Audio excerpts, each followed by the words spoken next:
In 1936, Nazi Germany did something it never did for almost any other non-European nation on Earth. It quietly amended its own race laws, the same Nuremberg Laws built to strip Jewish Germans of their citizenship and their rights, to formally declare that Iranians counted as Aryan. Not Aryan adjacent. Not honorary. Officially, legally, on paper, as Aryan as any full-blooded German. That single administrative footnote sounds like the darkest possible ending to a story. It's actually the middle of one, because a few years later, one Iranian diplomat in Nazi-occupied Paris is going to take that exact same piece of paper, that exact same racial designation, and use it to save people the Nazis were trying to kill. We'll get there. But to understand how something this insane even becomes possible, we have to go back further, to a name change most people have heard of and almost nobody actually understands. Before we get into it, hit like and subscribe. And here's a question worth sitting with as we go. If you had to guess, which country do you think requested this exact same "please call us" by our real name change most recently, using almost the identical justification as Iran did in 1935? Keep that in your head. We'll come back to it at the end. And the answer is not what you'd expect. For most of the last 2,500 years, the outside world called this country Persia. Cyrus the Great built his empire out of a small region in the southwest called Persia, and when Greek writers and travelers encountered that empire, they did what outsiders often do. They took the name of one province and stretched it to cover the whole thing. Every city, every ethnic group, every dynasty that followed for the next 2 millennia, all filed under a label that came from one corner of the map. Picture it happening to your own country. Somebody visits your capital, likes the name of that one city, and decides your entire nation should be called after it, forever, in every history book from now on. That's roughly what happened here, except it lasted 25 centuries. Inside the country, almost nobody ever called it that. The people living there had their own name, Iran, or Iron Shah, rooted in a much older word, Aryanum, appearing in Zoroastrian religious texts that predate the Nazi Party by well over 2,000 years. This is worth stating plainly and early, because it matters enormously for what comes later. Iran is not a word anyone invented in the 1930s. It's ancient. Sasanian kings inscribed it on coins. Poets wrote entire epics using it. For 1,000 years before anyone in Germany had drawn a swastika on anything, the people of this land already knew exactly what to call their own home. The world outside just wasn't listening.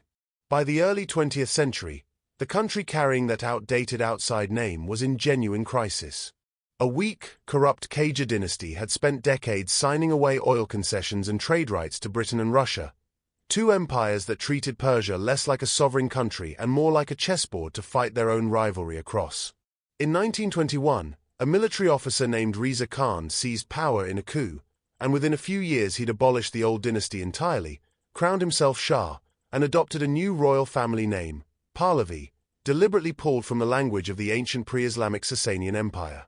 That single naming choice tells you almost everything about what he was actually trying to do. This was a man obsessed with dragging his country out of a state of humiliating dependency and back into something resembling its own ancient self-image, and he pursued that goal aggressively. Building railways, restructuring the military, secularizing the legal system, sending students abroad, unveiling women by government decree. He wasn't just reforming a government. He was trying to rebrand an entire national identity. Here's where the story most people already sort of know starts to get genuinely stranger than the version usually told. Reza Shah chose Nowruz, the Persian New Year, March 21, 1935, to formally request that every country with diplomatic ties begin using the name Iran instead of Persia in all official correspondence. On the surface, this reads like a straightforward, almost inspiring story. A proud, ancient nation finally correcting 2,000 years of someone else's mislabeling. And that's true. It's also not the whole story, and this is the part that gets flattened out or quietly skipped in almost every version of this you'll find online. By the early 1930s, Nazi Germany had become Iran's single largest trading partner, supplying close to half of all Iranian imports by the end of the decade. Reza Shah genuinely admired German industrial discipline and modernization, sent Iranian engineers to study there, and modeled parts of his own state-building project on what he saw happening in Europe. And Aryan, The exact word buried inside the ancient meaning of Iran, land of the Aryans, had just become one of the most politically loaded words on the entire planet, actively being redefined by Nazi racial pseudoscience into something it had never originally meant, a claim about a superior Northern European bloodline rather than the much older, purely linguistic and cultural label it had always been for Iranian scholars. Multiple historical accounts, not fringe ones, mainstream ones, describe the specific push to formalize the name change internationally as coming through Iran's own ambassador in Berlin, a man who by several accounts had fallen under the influence of the racial theories circulating around him in Nazi Germany at exactly that moment. Whether that ambassador's enthusiasm was the actual decisive trigger for Reza Shah's decision, or whether it was simply one voice arriving at a moment when Reza Shah already had his own, entirely separate, nationalist reasons for wanting the change, is something historians still genuinely argue about today. Some scholars call the Nazi connection framing an anachronistic distortion, correctly pointing out that Iran had deep indigenous roots stretching back millennia before Hitler existed, and that Reza Shah's broader reforms actually track much closer to Kemalist secularism in Turkey than to fascist ideology. Other historians point to the timing, the ambassador, and what happens immediately afterward, and argue the connection is real and documented, not conspiracy. Both of those things can be true at once. A name can have 3,000 years of authentic indigenous roots and still get its final diplomatic push at a moment shaped by uncomfortable outside influence. History rarely hands you a clean single motive, and this is a textbook case of exactly that mess. What happens next is the part that removes almost all the ambiguity. In 1936, Nazi Germany's own government formally amends the Nuremberg Laws, the legal framework built specifically to define who counted as a full citizen and who didn't based on blood, to declare that Iranians were to be considered racially Aryan, on equal legal footing with Germans themselves. This wasn't a private opinion floated by some racial theorist. It was an actual legislative amendment. Whatever the precise causal chain that led Reza Shah to push for the name change in 1935, Nazi Germany itself clearly read the whole episode as confirmation of a shared racial identity worth writing directly into law a year later. Keep this specific fact in your head, the Nuremberg Laws, amended, to include Iranians, because it becomes the exact mechanism that makes the ending of this story possible. It's worth pausing on just how ordinary Reza Shah's broader reform project actually looked from the outside at the time, because it helps explain why so many Western observers in the 1930s didn't read the Iran-Germany relationship as sinister at all. Plenty of smaller nations were courting German trade and technical expertise in this period, for the straightforward reason that Germany was rapidly industrializing and eager for new markets and raw materials outside a global economy still recovering from the Great Depression. Reza Shah's calculation looks less like ideological sympathy and more like textbook small power hedging, the same kind of maneuvering plenty of countries wedged between larger empires have always practiced, betting on a rising outside power to counterbalance two hostile neighboring ones. It's a bet that reads very differently in hindsight, once everyone knows exactly what Germany becomes by 1939, than it did to the people actually making it in 1935. Reza Shah's own actual relationship with Judaism complicates any tidy version of this story even further, in a direction most retellings never mention at all. During a visit to Isfahan's Jewish community, he personally bowed before the Torah, a gesture of respect from a reigning Iranian monarch toward the Jewish faith that hadn't been extended quite that publicly in over 1,000 years, and one that reportedly left a lasting, genuinely moving impression on the community there. This is not the profile of a man building an alliance with Germany out of shared hatred. It's the profile of a pragmatic, image-obsessed nationalist leader making a calculated diplomatic gamble with a rising European power he thought could counterbalance British and Soviet domination of his country, a gamble that happened to intersect, at a specific and documented moment, with the worst racial ideology of the 20th century. That gamble eventually costs him everything. When Germany invades the Soviet Union in 1941, Britain and the USSR desperately need a supply corridor to move military equipment to the Eastern Front, and Iran, sitting geographically right between them, is exactly that corridor. There's one obstacle: thousands of German engineers and advisors are still working inside the country. Britain and the Soviet Union demand Reza Shah expel them immediately. He refuses.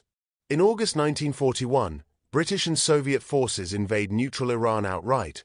Reza Shah is forced to abdicate, and his young son, Mohammad Reza Pahlavi, inherits a throne under foreign occupation. And then comes one of the stranger footnotes in the entire diplomatic history of the Second World War. Winston Churchill personally requests that Tehran temporarily go back to calling itself Persia. His stated reason has nothing to do with Nazi Germany at all. He's worried that Iran sounds too similar to Iraq, both countries now occupied by Allied forces simultaneously, and he doesn't want his own military planners and diplomats mixing up orders between the two in the middle of a world war. The young, considerably weaker Shah agrees for the duration of the conflict. Persia briefly comes back. Once the war ends, Iran returns, permanently this time. By 1959, a new and completely unexpected problem had emerged, one that had nothing to do with geopolitics and everything to do with branding. Iranian scholar and statesman Mohammad Ali Farafi, reflecting on the 1935 switch, worried aloud that the country had accidentally turned a known quantity into an unknown one. For centuries, educated audiences across the Western world associated Persia with a rich, specific, deeply admired cultural inheritance, its poetry, its carpets, its art, its philosophers. Switch the label overnight, and you don't erase that association, you just make people confused about where it went. A council of scholars, eventually led by the respected historian Essen Yaşater, was convened to reconsider the entire decision, and they recommended a partial reversal. Let both names exist side by side, Iran for modern political contexts, Persia for historical and cultural ones. Mohammad Reza Shah approved it. It wasn't a clean resolution so much as an official shrug, and that shrug is basically still the operating rule today. Iran is the name on the map, the news, the passport.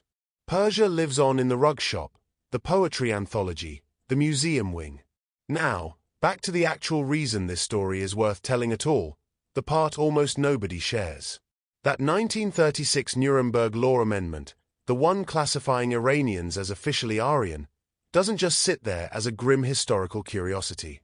A few years later, it becomes a weapon, and not the kind anyone in Berlin intended. When Germany occupies Paris in 1940, a young Iranian diplomat named Abdol Hossein Sardari suddenly finds himself, almost by accident, running Iran's entire diplomatic mission in the city, after his superior relocates to unoccupied Vichy France and leaves him behind. Sardari is not, by most accounts, an obvious candidate for heroism. He's a lawyer by training, a fixture of the Parisian social scene, known for hosting lavish parties that attract exactly the kind of Nazi officers who enjoy a good party. But somewhere in the growing horror of watching Nazi anti-Jewish policy escalate around him, he decides to use every social connection, every legal trick, and every ounce of diplomatic credibility he has to save as many people as he possibly can. His method is audacious almost to the point of absurdity.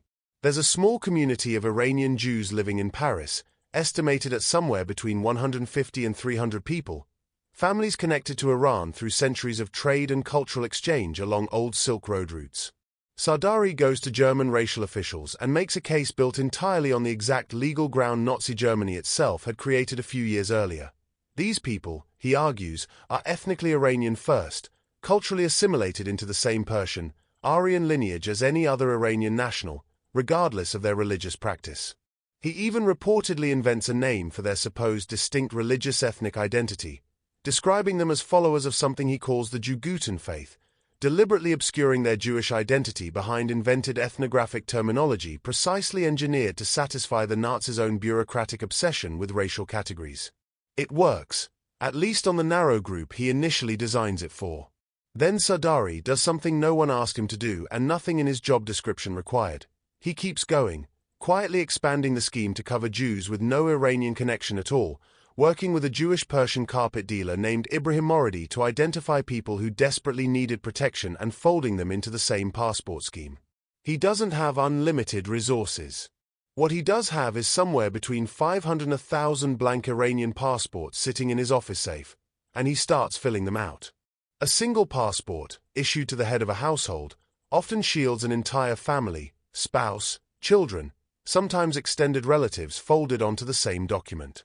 Historians estimate the total number of people protected by his passports alone at somewhere over 2,000, and that's likely a conservative floor rather than a firm ceiling, since the full paper trail from wartime occupied Paris was never going to be complete.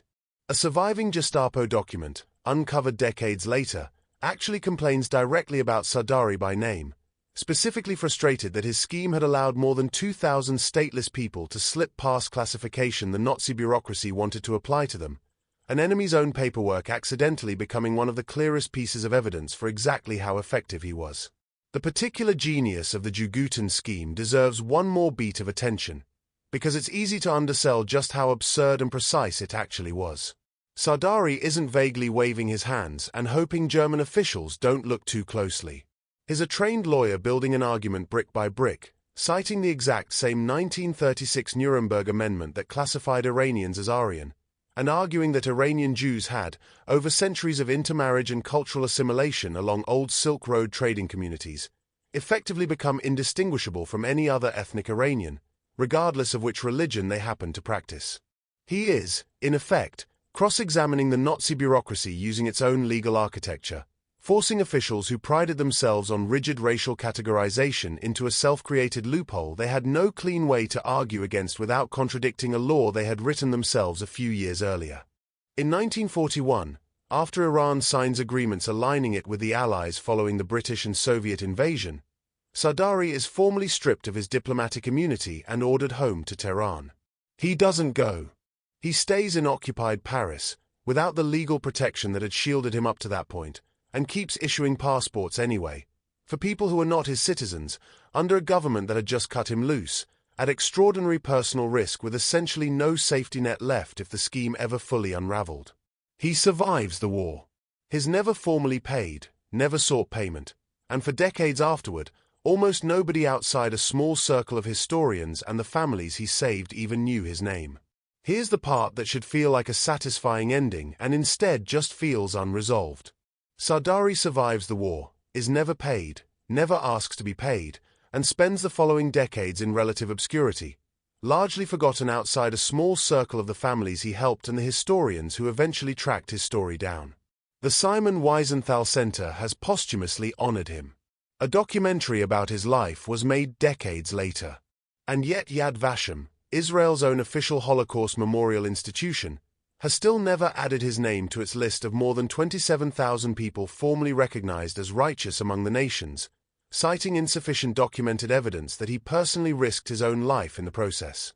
Researchers and filmmakers who've spent years gathering survivor testimony and archival material, including a surviving Gestapo document that specifically names and complains about him, argue that judgment badly undersells what he actually did, operating out of an embassy stripped of its legal status, defying his own government's direct orders to return home, forging documents for people who weren't even his citizens, entirely dependent on the goodwill of Nazi officials he'd personally cultivated at his own parties, not deciding, on any given day, to have him arrested instead. Whether or not that final piece of formal recognition ever comes, the paper trail he left behind, and the people whose descendants exist today because of a fake religion he invented on the spot to satisfy a racist bureaucracy, speaks for itself either way. So here's the actual shape of this entire story, laid end to end instead of scattered across a dozen different explainer videos that each tell you only one piece. A word meaning land of the Aryans, carrying 3,000 years of entirely legitimate indigenous history, gets pushed onto the world stage at a moment tangled up with the worst racial ideology of the modern era. That ideology writes the word into actual law a year later, intending it as a tool of exclusion, a way of sorting who counts as fully human under Nazi doctrine and who doesn't. And then one ordinary, unlikely diplomat picks up that exact same legal tool, the one built to draw a line between the protected and the condemned, and uses it to erase the line entirely for as many people as his safe had passports for. Now, remember the question from earlier. Which country made almost the identical call us by our real name request most recently, using nearly the same justification Iran used in 1935? In 2021, Turkey's government formally requested the world stop using Turkey and switch to Turkey, arguing the Old English name carried unwanted, outdated baggage and didn't reflect the country's actual name for itself. It's not a perfect parallel. The geopolitical stakes are nowhere close to 1935, but the underlying instinct, a nation reclaiming its own name from a version history handed it by outsiders, is exactly the same instinct that put Iran back on the world map nearly a century earlier. Names carry more weight than people usually give them credit for. Sometimes that weight gets abused. Sometimes, in the hands of exactly the right person at exactly the right moment, it saves lives instead. If stories like this, the parts of well-known history that quietly get left out of the version everyone already thinks they know, are what you come to this channel for, subscribe, because that's precisely the gap we're here to fill.